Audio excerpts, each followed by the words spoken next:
ఇవాల్టి వార్తలు వాస్తవాల్లో ప్రధాన పత్రికల్లో వచ్చినటువంటి వార్తలు ఏంటో మనం చూద్దాం. ముందుగా నమస్తే తెలంగాణ తీసుకుందాం.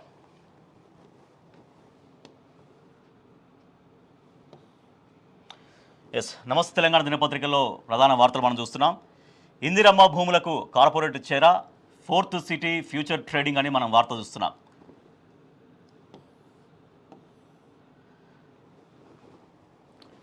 ఓఆర్ఆర్ 100 ఫీట్ల రోడ్డు, ఫోర్త్ సిటీ రాకతో దళితుల భూముల ధరలకు రెక్కలొచ్చాయి. 600 కోట్ల విలువైన లావణి భూములకు పట్టాలు, రికార్డులో లేని 12 ఎకరాలు సహా 48 ఎకరాలు బీఆర్కే డెవలపర్స్ ఇతరులకు బదలాయింపు. పీఓటీ కింద 2 ఎకరాలు సర్కారు అని కొనసాగింపు. మంఖాల్లో కొనసాగుతున్న రెవెన్యూ విచారణ. భూమి చుట్టూ రేకుల ప్రహారీ కట్టిన కంపెనీ ఉద్దేశపూర్వకంగా రికార్డులు మాయమంటూ ప్రచారం అని వార్త చూస్తున్నాం. పెద్దల సహకారంతో చేతులు మారిన కోట్ల రూపాయలు. అవి ఇందిరమ్మ కాలంలో భూమి లేని నిరుపేదలు వ్యవసాయం చేసుకుని జీవనోపాధి పొందుతారనే సదుద్దేశంతో ఇచ్చినటువంటి భూములు. లబ్ధిదారులందరూ కూడా దళితులు. ఇప్పుడు ఆ భూముల సమీపంలోనే ఔటర్ రింగ్ రోడ్డు, 100 ఫీట్ల రోడ్డు రావడం, అంతకు మించి కొన్ని కిలోమీటర్ల దూరంలోనే ఇక్కడ ఫోర్త్ సిటీ ఏర్పాటు కోసం ప్రభుత్వం సన్నాహాలు చేస్తోంది. సో దాని ద్వారా దళితులు కూడా ఎంత ఇబ్బంది పడుతున్నారో వాళ్ళ భూములకు సంబంధించి కూడా వాళ్ళకు ఒక ఇందిరమ్మ సమయంలో ఇచ్చినటువంటి భూములు, అప్పుడు ఆ భూములు ఇవాళ ఈ ప్రభుత్వం చెరబట్టే ప్రయత్నం చేస్తున్న ఒక వార్త మనం చూస్తున్నాం. ఇక సీఎం సొంత వ్యవహారంగా RRR అని వార్త చూస్తున్నాం. గోప్యంగా దక్షిణ భాగం అలైన్మెంటు ఎంపిక చేసిన వారికే సమావేశాల్లోకి ఎంట్రీ, సలహాదారులు, కన్సల్టెంట్లు, ఐఏఎస్లకే ప్రవేశం, ఇంజనీర్ల సైడ్ లైన్, R&Bకి సమాచారమే లేదు. రహస్య మంత్రాలపై సర్వత్రా సందేహాలు వ్యక్తమవుతున్నాయి. సో RRR దక్షిణ భాగం డిజైన్ల తయారీలో ప్రభుత్వ వైఖరి ఆది నుంచి సందేహాలకు తావిస్తోంది. RRR అలైన్మెంటు రూపకల్పన మొత్తం ముఖ్యమంత్రితో పాటుగా ఆయన ఎంపిక చేసుకున్నటువంటి కొద్ది మంది సలహాదారులు, కన్సల్టెంట్ల మధ్య ఒక క్లోజ్డ్ రూమ్లో జరగడం అనుమానాలకు తావిస్తుంది. ప్రజా ప్రయోజనాల కోసమే చేపడుతున్నట్లు చెబుతున్న ఈ ప్రాజెక్టులో సంబంధిత విభాగం అధికారులకే చోటు కల్పించకపోవడం ప్రభుత్వ చిత్తశుద్ధిపైన సందేహాల్ని రేకెత్తిస్తుంది. ఇది ముఖ్యమంత్రి సొంత వ్యవహారంలా మారిపోయిందనే విమర్శలు వ్యక్తమవుతున్నాయి. రీజనల్ రింగ్ రోడ్డుకు సంబంధించి గత ప్రభుత్వం మొత్తం ఒక అలైన్మెంట్ ఏర్పాటు చేసింది, డిజైన్లు రూపొందించింది, కేంద్ర ప్రభుత్వానికి కూడా అవి పంపించింది. కానీ ఇవాళ ఈ ప్రభుత్వం వచ్చి మళ్ళీ ఆ RRR యొక్క రూపురేఖల్ని మార్చే విధంగా దాదాపుగా ఒక 5-6 కిలోమీటర్లు అలైన్మెంట్ మార్చి రూట్ అన్ని మార్చింది. సో దాని ద్వారా చూడడానికి ఒక 5 కిలోమీటర్ల పొడవే కావచ్చు, కానీ దాని ద్వారా కొన్ని వందల కోట్లు అంటే కొన్ని వేల కోట్ల విలువైనటువంటి ఒక రియల్ ఎస్టేట్ దందా అక్కడ జరగబోతుంది. దాని ద్వారా బలయ్యేది నిరుపేదలు, సామాన్యులు మాత్రమైనటువంటి ఆవేదన మనకు కనిపిస్తుంది. సో ఎవరెవరికి వాళ్ళకి కావాల్సిన వాళ్ళు ఉన్నారో వాళ్ళ అనుయాయులు కావచ్చు, లేకపోతే వాళ్ళకు సంబంధిత వ్యక్తులు కావచ్చు, వాళ్ళ భూములకు ధరలు వచ్చే విధంగా డిజైన్ మార్చబడింది.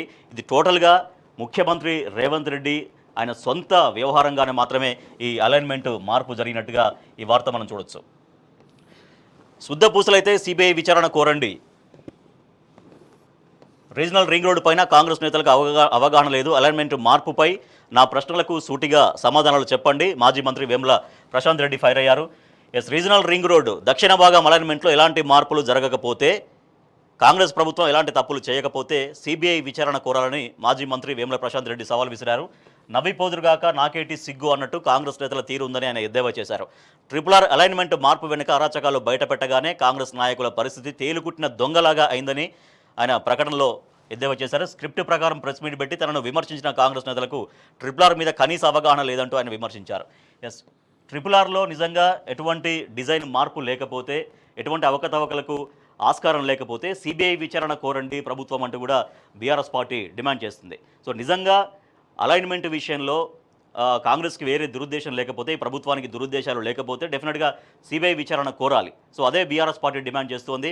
సో బీఆర్ఎస్ పార్టీ డిమాండ్ చేస్తున్నట్టుగా మరి సిబిఐ విచారణకు వెళ్తుందా లేదా అనేది మనం చూడాలి.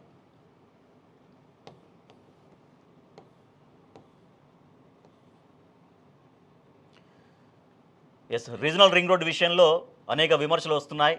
సో కేవలం మొత్తం సొంత పనుల కోసమే, సొంత నియోజకవర్గం సొంత నిర్ణయం దిశగానే ముఖ్యమంత్రి రేవంత్ రెడ్డి ఆ రకంగా వ్యవహరిస్తున్నారని, కేవలం తన అనుయాయుల కోసం, తనకు కావాల్సినటువంటి వాళ్ళ కోసం మాత్రమే చేస్తున్నారనేది చెప్తున్నటువంటి మాట.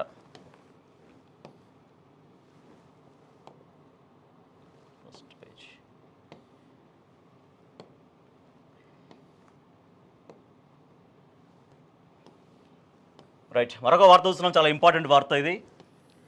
బామర్దికి అమృతం, సీఎం బంధువుకు 1000 కోట్ల పనులు, అమృత్ టెండర్లలో భారీ అవినీతి, అర్హత లేకపోయినా 8,888 కోట్ల రూపాయల పనులు. బీజేపీ కాంగ్రెస్ కుమ్మక్కు రాజకీయం, టెండర్లపై విచారణ జరిపించాలి. ఆఫీస్ ఫర్ ప్రాఫిట్ చట్టం కింద సీఎం రేవంత్ రెడ్డి పదవి కోల్పోవడం పక్కా, కుంభకోణాలని ఒక్కొక్కటిగా బయటపెడతామంటూ మాజీ మంత్రి కేటీఆర్ స్పష్టం చేశారు. నిన్న మీడియా సమావేశంలో కేటీఆర్ మాట్లాడారు. సో సొంత బామ్మర్ది అయినటువంటి సృజన్ రెడ్డి కంపెనీకి 1000 కోట్ల పనులు ఎట్లా అప్పగిస్తారు అని ముఖ్యమంత్రి రేవంత్ రెడ్డిని ప్రశ్నిస్తున్నారు. ఐహెచ్పి కంపెనీని శిఖండి సంస్థగా అడ్డం పెట్టుకొని రేవంత్ రెడ్డి, సృజన్ రెడ్డి ప్రజాధనాన్ని కొల్లగొడుతున్నారు. 2 కోట్ల సృజన్ రెడ్డి కంపెనీ, 1000 కోట్ల పనులు పబ్లిక్ లిస్టెడ్ కంపెనీ అయిన ఐహెచ్పి 200 కోట్ల పనులు చేయడం ఏంటి? బామర్ది కళ్ళల్లో సంతోషం నింపడం కోసమే రేవంత్ రాష్ట్రాన్ని దోచుకుంటున్నారు, తన ఇంట్లో లంకె బిందెలు నింపుకోవడం కోసమే అక్రమ టెండర్లకు తెరలేపారంటూ కేటీఆర్ తీవ్రంగా ఫైర్ అవుతున్నారు. తన సొంత బంధువైనటువంటి వరుసకు బామ్మర్ది అయినటువంటి సృజన్ రెడ్డి కంపెనీకి అమృత్ టెండర్లలో 1000 కోట్ల పనులు ఎట్లా అప్పగించారు అనేది బీఆర్ఎస్ ప్రశ్నిస్తోంది. ఈ మేరకు బీఆర్ఎస్ వర్కింగ్ ప్రెసిడెంట్ కేటీఆర్ అడుగుతున్నారు. దాదాపుగా 8,888 కోట్ల పనులు, ఎటువంటి అర్హత లేదు, ఆ కంపెనీకి అర్హత లేకపోయినా కూడా అంత భారీ ఎత్తున అన్ని కోట్ల పనులు ఎట్లా ఇస్తున్నారు అనేది కేటీఆర్ ప్రశ్నిస్తున్నారు. సో కుంభకోణాలని బయట పెడతాం. ఇప్పటికే ప్రభుత్వం ఏర్పడి దాదాపుగా 9 నెలలు కంప్లీట్ అయ్యి 10 నెలలు నడుస్తుంది. ఈ 10 నెలల కాలంలో అనేక విభాగాల్లో, అనేక శాఖల్లో అవినీతి జరిగిందనేది మొదటి నుంచి కేటీఆర్ చెప్తున్నారు. సో ఒక్కొక్కటిగా ఈ కాంగ్రెస్ ప్రభుత్వం వచ్చిన తర్వాత ఎట్లా అవినీతికి పాల్పడుతున్నారు, ఎట్లా కుంభకోణాలకు పాల్పడుతున్నారు, ఒక్కొక్కటిగా ఖచ్చితంగా మేము బయట పెడతామని కేటీఆర్ స్పష్టం చేస్తున్నారు. సో బీజేపీ కాంగ్రెస్ కుమ్మక్కు రాజకీయం, టెండర్లపైన విచారణ జరిపించాలి. ఇవాళ కాంగ్రెస్ పార్టీ ఇంత కుంభకోణం జరుగుతుందని బీఆర్ఎస్ పార్టీ చెప్తున్నా కూడా బీజేపీ ఎందుకు మౌనంగా ఉంటుంది? బీజేపీ మౌనంగా ఉండాల్సిన పని లేదు. ఎందుకంటే దీంట్లో కేంద్రానికి సంబంధించినటువంటి పథకం కాబట్టి డెఫినెట్గా బీజేపీ మాట్లాడాలి. బీజేపీ మాట్లాడకపోవడాన్ని చాలా తీవ్రంగా ఆయన ప్రశ్నిస్తున్నారు. బీజేపీ మౌనంగా ఉంటే కాంగ్రెస్, బీజేపీ రెండు ఒక్కటే అని అర్థం చేసుకోవచ్చు. ఆల్రెడీ గతంలో ఎన్నోసార్లు ప్రూవ్ అయింది. కాంగ్రెస్, బీజేపీలు రెండే. ఏదైనా కనుక పొరపాటు జరిగిన, తప్పు జరిగినది దాన్ని కాంగ్రెస్ తప్పు చేస్తే బీజేపీ ప్రశ్నించదు, బీజేపీ తప్పు చేస్తే కాంగ్రెస్ ప్రశ్నించదు. కాబట్టి రెండు పార్టీలు ఒకటే. ఇది మరోసారి కూడా దీన్ని భావించాల్సి వస్తుంది అనేది కేటీఆర్ చెప్తున్నారు. ఆఫీసర్ ఫర్ ప్రాఫిట్ చట్టం కింద సీఎం రేవంత్ రెడ్డి పదవి కోల్పోవడం పక్కా. ఒకవేళ నిజంగా దీనిపైన కేంద్రం విచారణ చేసి దీంట్లో నిజానిజాలు బయట పెడితే కనుక ఒక అర్హత లేని కంపెనీకి అంత కోట్ల పనులు ఎట్లా ఇస్తారు, అన్ని కోట్ల పనులు ఎట్లా ఇస్తారని కేంద్రం సీఎం తన పదవి కోల్పోవడం పక్కా అని కేటీఆర్ చెప్తున్నారు. ముఖ్యమంత్రి రేవంత్ రెడ్డి బామ్మర్ది కంపెనీకి అర్హత లేకపోయినా 1000 కోట్ల పనులు అప్పగించారని బీఆర్ఎస్ కార్యనిర్వాహక అధ్యక్షుడు కేటీఆర్ ఆరోపించారు. కేంద్ర ప్రభుత్వ పథకమైనటువంటి అమృత్ టెండర్లలో 8,888 కోట్ల అవినీతి జరిగిందని, కేంద్ర ప్రభుత్వం జోక్యం చేసుకుని విచారణ జరిపించి టెండర్లు రద్దు చేయాలనేది కేటీఆర్ చేసినటువంటి డిమాండ్. సో తన సొంత కుటుంబ సభ్యులకు గతంలో మనం చూసాం, ఇటీవల విదేశాలకు వెళ్ళినప్పుడు పెట్టుబడుల విషయంలో కూడా తన సొంత తమ్ముడి సంబంధించినటువంటి కంపెనీకి ఎట్లయితే ఇక్కడ కంపెనీకి పెట్టుబడులు అలాట్ చేస్తున్నట్టుగా ఒక రకమైనటువంటి చేశారో అదేవిధంగా ప్రతి విషయంలో కూడా సొంత కుటుంబ సభ్యుల కోసమే పనిచేస్తున్నారు ముఖ్యమంత్రి అనేది కేటీఆర్ ఆరోపిస్తున్నారు. కాబట్టి దీనిపైన కేంద్రం జోక్యం చేసుకోవాలి, ఇక్కడ బీజేపీ నాయకులు మాట్లాడాలి, దీనిపైన కేంద్రం ఎంటర్ అయ్యి దీన్ని విచారణ జరిపి దీంట్లో నిజంగా వాస్తవం ఏంటి, అవాస్తవం ఏంటి, దీంట్లో జరుగుతున్నటువంటి అవినీతిని ఖచ్చితంగా కేంద్రం బయట పెట్టాలి. దీంట్లో బీజేపీ మాట్లాడకపోతే, బీజేపీ మౌనంగా ఉంటే కాంగ్రెస్, బీజేపీ రెండు కూడా దోషులుగానే ఉంటాయనేది, రెండు ఒకే విధంగా వ్యవహరిస్తున్నటువంటి పార్టీలు రెండు ఒక్కటే అనేది ప్రజలు అర్థం చేసుకోవాల్సి ఉంటుందని కేటీఆర్ చెప్తున్నారు. వార్తల వాస్తవంలో మనకు ప్రధానంగా మరొక వార్త చూస్తున్నాం. రాష్ట్రంలో గట్టి ట్యాక్స్ మిస్టర్ 8%, అఫ్కోర్స్ మినిస్టర్ 8%, కొన్ని పనులకు 20% ఇచ్చుకుంటున్న కాంట్రాక్టర్లు పెద్ద ఆయనతో చెప్పించుకున్న పైసలు ముట్టాల్సిందే. మేడంను కలిస్తే పని పక్క. సో మేడం ఎవరు, సార్ ఎవరు అనేది దాదాపుగా అందరికీ అర్థమవుతున్నటువంటి పరిస్థితి. రాష్ట్రంలో ఆర్థిక శాఖ బిల్లులు మంజూరు హాట్ టాపిక్గా మారింది. తమ శాఖల పరిధిలో బిల్లులు మంజూరు కావడం లేదని, తాము సిఫారసు చేసిన చిన్న కాంట్రాక్టర్లకు కూడా బిల్లులు రావడం లేదని కేబినెట్ సమావేశంలో మంత్రులు అసహనం వ్యక్తం చేసినట్లు సమాచారం. దాదాపుగా 5 నుంచి 10 లక్షలకు కూడా ఆర్థిక శాఖ మంత్రి వైపే చూడాలా, ఇలా అయితే మాకు మంత్రి పదవులు ఎందుకు అని ఒకరిద్దరు గట్టిగానే మాట్లాడినట్టుగా సచివాలయ వర్గాల్లో జోరుగా చర్చ జరుగుతుంది. సో ఎవరైతే కాంట్రాక్టర్లు పనులు చేస్తారో వాళ్ళకు బిల్లులు రావడానికి దాదాపుగా ఒక భారీ స్థాయిలో పర్సంటేజ్ ఇస్తే కానీ వాళ్ళ బిల్లులకు మోక్షం రావట్లేదు అనేది ఈ వార్త సారాంశంగా మనం చూస్తున్నాం. సో దాంట్లో ఇక మేము మంత్రులుగా ఉండేలామో మేము స్వయంగా చెప్పినా కూడా వాళ్ళకి కాంట్రాక్టర్ బిల్లులు రాకపోతే ఇక మేము మంత్రులుగా ఉండి దేనికి అని వాళ్ళు ఆవేదన వ్యక్తం చేస్తున్నారు. సో సచివాలయ వర్గాల టాక్ ఇది. సో ఒకవైపు అమాత్యుల ఆవేదన ఇలా ఉండగా బిల్లుల విషయంలో ఒకటి కాదు, రెండు కాదు, 100 కోట్లు చేతులు మారుతున్నాయన్న ఆరోపణలు గుప్పమంటున్నాయి. నిప్పులేనిదే పొగరాదు అన్నట్టు ఆర్థిక శాఖలో జరుగుతున్న వసూళ్ల గురించి గుసగుసలు వినిపిస్తున్నాయి. రాష్ట్రంలో కాంగ్రెస్ పార్టీ ప్రభుత్వాన్ని ఏర్పాటు చేసి 9 నెలలే అయింది. కొత్తగా పరిపాలన అనుమతులు ఇచ్చి ప్రారంభించిన పెద్ద ప్రాజెక్టులు ఏవీ లేవు. కానీ గత ప్రభుత్వంలో మొదలైనటువంటి ప్రాజెక్టులు పూర్తి అవుతుండడంతో కాంట్రాక్టర్లు బిల్లుల కోసం ఆర్థిక శాఖ చుట్టూ తిరుగుతున్నారు. కాంట్రాక్టర్లు మాత్రమే కాదు, ప్రభుత్వ ఉద్యోగులు కావచ్చు, ఇంకా వాళ్ళ సమస్యలకు సంబంధించి కూడా మొత్తం మంత్రుల చుట్టూ తిరగాల్సినటువంటి పరిస్థితి. సో కాంట్రాక్టుల విషయం తీసుకుంటే దాదాపుగా 20%, అంటే కొంతమంది అయితే 20% అయినా ఇస్తాం, మా బిల్లులు మాకు ఇవ్వండి, మీ దాంట్లో నష్టపోయినా పర్వాలేదు, కానీ ఇంకా ఆ బిల్లులు ఇంకా మాకు వస్తే ఎంతో కొంత మా కుటుంబాలన్నా కొంచెం జీవనం గడుస్తుందని చాలా దీనంగా కాంట్రాక్టర్లు బతిమలాడుకోవాల్సిన పరిస్థితి. స్వయంగా ఇంత ఒప్పజెప్తే తప్పించి కాంట్రాక్ట్ బిల్లులు రానిటువంటి పరిస్థితి ఉందనేది మనం చూస్తున్నాం. ఉదయమే పైరవీలు నేరుగా అధికారులకు ఫోన్ చేస్తున్న నీడ. పెద్దసారి పిఎన్ అంటూ ఐఏఎస్లు హెచ్ఓడీలకు కాల్స్, వెంటనే ఫైల్ క్లియర్ చేయాలంటూ ఆదేశాలు. సదరు వ్యక్తిపై అధికార వర్గాల్లో జోరుగా చర్చ జరుగుతోంది. గతంలో కేసులో నిందితుడిగా అనుమానాలు. హలో సార్, నేను సార్ పిఎన్ మాట్లాడుతున్నా, మీకు ఆ 50 కోట్ల బిల్ రిలీజ్ చేయాలని చెప్పి వారం రోజులైంది, ఇప్పటివరకు క్రెడిట్ కాలేదు, ఏంది ప్రాబ్లం? ఇంత రిక్వెస్ట్గా చెబుతున్నా మీరు పట్టించుకోవట్లేదు. ఇంకొక ఆయన బిల్లులు ఒక్క రోజులోనే రిలీజ్ చేసిండ్రట, మా బిల్స్కు ఏంటి ఇబ్బంది? ఇట్లయితే కష్టం sir, very serious on the issue, మరొకసారి ఫోన్ రాకుండా చూసుకోండి. ఇది ఎవరైతే ఆ శాఖలో ఉన్నారో ఆర్థిక శాఖకు సంబంధించి అమాత్యులకు సంబంధించినటువంటి పిఏలు అధికారులకు ఫోన్లు చేసి, మేము ఆల్రెడీ చెప్పినాం కదా, చెప్పి ఒక వారం రోజులైంది, 10 రోజులైంది, ఇంకా కూడా బిల్లు ఎందుకు పెండింగ్ పెడుతున్నారు అనేది వాళ్ళపైన ప్రెజర్ తీసుకొస్తున్నటువంటి వార్తగా ఇది మనం చూడొచ్చు. రైట్, మరొక లోపల పేజీల్లో వార్తలు చూద్దాం మనం. ఎస్, సింగరేణిలో బోనస్ బోగస్, లాభాల్లో 50% కోత విధించిన ప్రభుత్వం, కార్మికుల చెమటకు సెల్యూట్ చేసింది కేసీఆరే. నికర లాభాల్లో నుంచే 33% బోనస్ ఇవ్వాలి, మాజీ మంత్రి సిద్దిపేట ఎమ్మెల్యే హరీష్ రావు డిమాండ్ చేస్తున్నారు. ఎస్, సింగరేణి కార్మికులకు సంబంధించి చాలా దారుణం జరిగింది. ఎందుకంటే వాళ్ళు రాత్రనక పగలనక ఎప్పుడో మార్నింగ్ సూర్యుడు రాకముందే వాళ్ళు భూగర్భంలోకి వెళ్ళి వాళ్ళ ప్రాణాలని పణంగా పెట్టి పనిచేస్తారు. అటువంటి సింగరేణి కార్మికులకు ఈ ప్రభుత్వం ఏం చెప్పింది? ఈ సంవత్సరం ఎంతైతే లాభాలు వస్తాయో ఆ లాభాల మీద ఖచ్చితంగా 33% ఆ లాభాల నుంచి 33% ఆ లాభాల్లో వాటా సింగరేణి కార్మికులకు ఇస్తామని ఈ ప్రభుత్వం ప్రకటించింది. కానీ టోటల్గా వచ్చిన లాభాల్లో నుంచి సగం పక్కన పెట్టి, సగం దేనికి? సింగరేణి భవిష్యత్ అవసరాల కోసం మేము పక్కన పెడుతున్నామని ఈ ప్రభుత్వం చెప్పి, ఏవైతే మిగిలిన అమౌంట్ ఉంటుందో వాటిపైనే 33% లాగా వాళ్ళ కార్మికులకు అందిస్తోంది.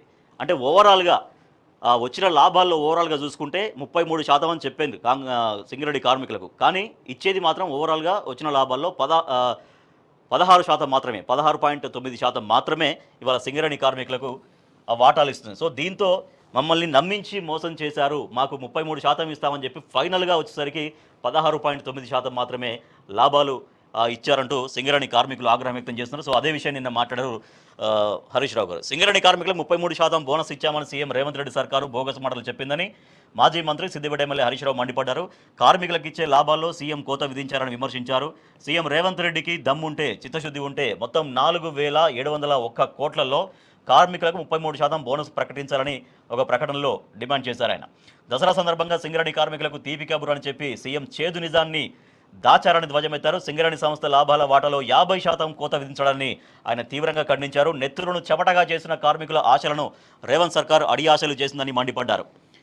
సో 2008 నుంచి 2010-11 వరకు సమైక్య రాష్ట్రంలో సింగరేణి లాభాల్లో కార్మికులకు ఇచ్చిన వాటా కేవలం 16%. సో మళ్ళీ అదే చరిత్రను రేవంత్ రెడ్డి పునరావృతం చేశారనేది. ఎందుకంటే సింగరేణి గత 10 సంవత్సరాల కింద ఎట్లా లాభాల వాటా ఇస్తుంది బీఆర్ఎస్ గవర్నమెంట్ నుంచి కూడా చూస్తుంటే 2014-2015లో అప్పుడు బీఆర్ఎస్ గవర్నమెంట్ ఫస్ట్ ఇయర్ అన్నమాట అది. అప్పుడు వచ్చినటువంటి లాభం 490 కోట్లు మాత్రమే లాభం వస్తే కార్మికులకు పంచిన వాటా 103 కోట్లు. 2015-2016లో వచ్చిన లాభం 1066 కోట్లు అయితే అప్పుడు పంచిన లాభం 245 కోట్లు. 2016-17లో 395 కోట్లు మొత్తం లాభం వస్తే కార్మికులకు పంచింది 99 కోట్లు. 17-18లో 1212 కోట్లు వస్తే 327 కోట్లు సింగరేణి కార్మికులకు అప్పుడు ప్రభుత్వం పంచింది.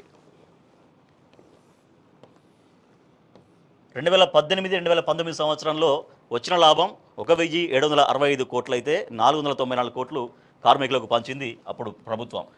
2019-20 993 కోట్లు వస్తే 278 క్రోర్స్ కార్మికులకు పంచింది. 2020-21లో 272.64 కోట్లు లాభం వస్తే 79 కోట్ల 7 లక్షలు పంచింది. 2021-22లో 1,227 కోట్లు వస్తే 368 కోట్లు కార్మికులకు పంచింది. 2022-23 సంవత్సరంలో 2,222 కోట్లు లాభం వస్తే 700 కోట్లు పంచింది. 2023-24 ఇప్పుడు 4,700 కోట్లు వస్తే 796 కోట్లు మాత్రమే. అంటే రావాల్సినటువంటి దాంట్లో సగం కోత పెట్టారు. దీని ద్వారా ఒక్కొక్క సింగరేణి కార్మిక కుటుంబానికి దాదాపుగా 2 లక్షల రూపాయలు వాళ్ళు లాస్ అవుతున్నారు. సో లాభాల్లో వాటాకు కోత ఎందుకు? కాసిపేట 2 ఇంక్లైన్ వద్ద ఐఎన్టీయూసీ నేతల్ని ఆ కార్మికులు నిలదీశారు. ఐఎన్టీయూసీ అనేది ఇప్పుడు కాంగ్రెస్ ప్రభుత్వ అనుబంధ కార్మిక సంస్థ. సో వాళ్ళందరినీ కూడా అక్కడ ప్రశ్నిస్తున్నారు. ఎందుకు కోతలు పెట్టారు? గతంలో ఇంతవరకు ఎప్పుడు సింగరేణికి సంబంధించి ఇటువంటి ఇట్లా కోతలు పెట్టలేదు. సింగరేణి పేరుతో, సింగరేణి భవిష్యత్ అవసరాల కోసం పేరుతో ఇప్పుడు ఎందుకు మా కష్టాన్ని ఎందుకు దోచుకుంటున్నారు సింగరేణి ప్రభుత్వం అనేది కార్మికులు తీవ్రంగా ప్రశ్నిస్తున్నారు. వాళ్ళు ఆవేదన వ్యక్తం చేస్తున్నారు. మరొక వార్త చూస్తున్నాం. వరద పోయినా కన్నీళ్లు పారాలా, బాధితులకు సాయం పైన చిత్తశుద్ధి ఏది, మృతుల కుటుంబాలకు 25 లక్షలు ఇవ్వండి, సీఎంకు మాజీ మంత్రి హరీష్ రావు లేఖ అని వార్త చూస్తున్నాం. వరద పోయినా ఇంకా బాధితులు కన్నీళ్లలో పారాలని ప్రభుత్వం చూస్తోంది. ఎందుకంటే వరదలో వాళ్ళు మొత్తం సర్వం కోల్పోయారు. మొన్న ఇటీవల కురిసినటువంటి భారీ వర్షాలకు అటు ఖమ్మం ప్రాంతం అయితేంది, మహబూబాద్లో కొంత ప్రాంతం అయితేంది, నల్గొండ జిల్లాలో కొంత ప్రాంతం అయితేంది, చాలా వరకు వరదలో వాళ్ళ సర్వం కోల్పోయినటువంటి పరిస్థితి, చాలా ఆవేదన పూరితమైన పరిస్థితి. అటువంటి వాళ్ళు వాళ్ళ వరద తగ్గిపోయినా కూడా ఎందుకు పట్టించుకోవట్లేరు? దాదాపుగా ఎవరైతే చనిపోయారో మృతుల ప్రతి కుటుంబానికి 25 లక్షలు ఎక్స్గ్రేషియా ప్రకటించాలనేది బీఆర్ఎస్ మొదటి నుంచి చేస్తున్నటువంటి డిమాండ్. రైట్, మరొక వార్త చూస్తున్నాం. ఆర్టీసీని ప్రభుత్వంలో విలీనం చేయాలి, ఉద్యోగుల పెండింగ్ సమస్యలు పరిష్కరించాలి, కాంగ్రెస్ మేనిఫెస్టో హామీలను అమలు చేయాలి. టీజీఎస్ఆర్టీసీ ఉద్యోగుల జేఏసీ చైర్మన్ ఈదురు వెంకన్న ఇందిరా పార్క్ వద్ద సామూహిక నిరాహార దీక్షలు. కాంగ్రెస్ ఎన్నికల మేనిఫెస్టోలో ఇచ్చినటువంటి హామీ మేరకు ఆర్టీసీని ప్రభుత్వంలో విలీనం చేయాలి. సో విలీనం చేపట్టి విలీనం అనేది ప్రక్రియ రాగానే మొదలు పెడతామని ఆ మధ్యలో కొంచెం విలీనం చేస్తున్నట్టుగా హడావిడిగా కూడా చేశారు. కానీ అది పూర్తిగా కాలేదు. విలీనం అనేది కాంగ్రెస్ మేనిఫెస్టో ఆర్టీసీ కార్మికులకు ఇచ్చినటువంటి ఒక ప్రధానమైన హామీ. కానీ ఆ విలీనం కాకపోవడం ఎందుకు? విలీనం చేయాలి. కాంగ్రెస్ ప్రభుత్వం, కాంగ్రెస్ పార్టీ ఏదైతే మాకు మాట ఇచ్చిందో ఆ మాటకు సంబంధించి ఖచ్చితంగా విలీనం చేయాలి, దీని నిర్ణయం అమలు కావాలనేది కార్మికులు డిమాండ్ చేస్తూ ఉన్నారు.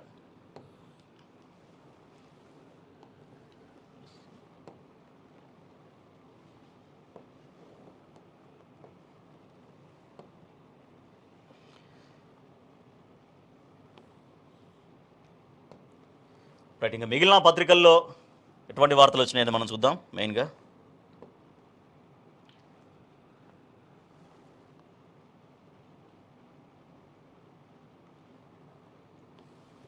రైట్, ఇది ఆంధ్రజ్యోతి దినపత్రిక. ఆంధ్రజ్యోతిలో ఇక్కడ మనం చూస్తున్నాం, ఇది సీతారాం ఏచూరి సంస్మరణ సభ నిన్న జరిగింది. సో సీతారాం ఏచూరి గారు మొన్న ఇటీవల కన్నుమూశారు. ఆయన సంస్మరణ సభ నిన్న రవీంద్ర భారతిలో జరిగితే ముఖ్యమంత్రి అక్కడ హాజరయ్యారు. సో అక్కడ మాట్లాడాల్సింది కేవలం సీతారాం ఏచూరి గొప్పతనం ఏంటి, ఆయన రాజకీయాల్లో ఎట్లా రాణించారు, మొదటి నుంచి కూడా ఆయన ఎటువంటి వ్యక్తిత్వాన్ని చూపించారు, రాజకీయంలో ఎటువంటి విలువల్ని పెంచారనేది దాని వరకే పరిమితం కావాలి. ఆయన నుంచి మనం నేర్చుకోవాల్సినటువంటి అంశాలు ఏంటి, భవిష్యత్ తరాలు ఎట్లా అటువంటి వాళ్ళని ఫాలో అవ్వాలి, రాజకీయాల్లో ఒక విలువలు ఎట్లా కొనసాగించాలనే దానిపైన కూడా మాట్లాడాలి. అంతవరకే అది పరిమితం కావాలి. కానీ అక్కడ రాహుల్ గాంధీపై కేంద్ర మంత్రి దారుణంగా మాట్లాడిన ప్రధాని మోడీ ఖండించలేదు. సమాఖ్య స్ఫూర్తిని దెబ్బతీస్తున్న మోడీ సర్కార్ అంటూ రకరకాలుగా అక్కడ పోయి విమర్శలు చేస్తున్నారు రవీంద్ర భారతి దగ్గర. సో అంటే వేదిక ఏదైనా సరే అక్కడ సంబంధం లేని విధంగా మాట్లాడమే ముఖ్యమంత్రి వ్యవహార శైలి అయిందనేది ఒక చర్చ జరుగుతోంది. జమిలీ ముసుగులో దేశాన్ని కబలించే కుట్ర, ఆధిపత్యం చెలాయించేందుకే బీజేపీ ప్రయత్నం అనేది. సో జమిలీ ఎన్నికల గురించి మాట్లాడే వేదికలు వేరుంటాయి, జమిలీ ఎన్నికల గురించి అభిప్రాయాలు చెప్పే వేదికలు ఉంటాయి. కానీ అక్కడ కేవలం ఒక వ్యక్తి, అంటే ఒక చాలా సీనియర్ రాజకీయ నాయకులు, రాజకీయవేత్త అయినటువంటి సీతారాం ఏచూరి గారు ఆయన కన్ను మూశారు. ఆయనకు సంబంధించినటువంటి సంస్మరణ సభ. నిజంగా ఆయన రాజకీయాల్లో ఎట్లా రాణించారు, రాజకీయాల్లో ఎటువంటి విలువలను ఆయన నెలకొల్పారనేది దాని వరకు మాత్రమే పరిమితం కావాలి, అక్కడే మాట్లాడాలి. సో ఇటువంటి కామెంట్స్ జమిలీ ముసుగులో దేశాన్ని కబలించే కుట్ర చేస్తుందనేది అక్కడ ఆ వేదిక పైన మాట్లాడాల్సిన పని ఎంత మాత్రము లేదనేది ముఖ్యమంత్రి రేవంత్ రెడ్డి ఏంటి, అక్కడికి వెళ్ళి ఆ సభ ఏంటి, సభలో ఆయన మాట్లాడుతుంది ఏంటి అని పరిశీలకులు, రాజకీయ విశ్లేషకులు, జనం కూడా ఆశ్చర్యం వ్యక్తం చేస్తున్నారు. అంటే సభ ఏదైనా సరే అది సంస్మరణ సభనా లేకపోతే మరో సభనా అని సంబంధం లేకుండా ఎక్కడికి పోయినా కూడా ముఖ్యమంత్రి ఏం మాట్లాడాలో అదే మాట్లాడడం, రావడం. సో అక్కడ రాజకీయాలకి వేదిక తావు కాదు, రాజకీయ ప్రకటనలకు అది వేదిక కాదు, రాజకీయ విమర్శలకు అది సమయం కాదు, వేదిక కాదు. అయినా కూడా సో ఇటీవల మనం చూసాం వేరే వేరే చోట్లలో అక్కడ గాంధీ భవన్లో పీసీసీ చీఫ్ పదవీ ప్రమాణ స్వీకారం దగ్గర కావచ్చు, తర్వాత అక్కడ రాజీవ్ గాంధీ విగ్రహాన్ని ఏర్పాటు చేసిన దగ్గర కావచ్చు, అట్లీస్ట్ సభ ఏంటి, సభ ఎంతవరకు మాట్లాడాలని మాట్లాడకుండా అక్కడ కూడా రాజకీయ ప్రకటనలు, రాజకీయ విమర్శలు, వ్యక్తిత్వం హననం చేసే విధంగా చాలా వ్యక్తిగత దూషణలు ముఖ్యమంత్రి పదే పదే చేస్తూ ఉంటారు. సో వేదిక ఏదైనా కూడా ముఖ్యమంత్రి వ్యవహార శైలి ఇదేనా అనేటువంటి ప్రశ్నలు ఇక్కడ చూస్తుంటే మనకు కనిపిస్తున్నాయి. రైట్, ఇది మనం ఆంధ్రజ్యోతిలో చూసినటువంటి వార్త.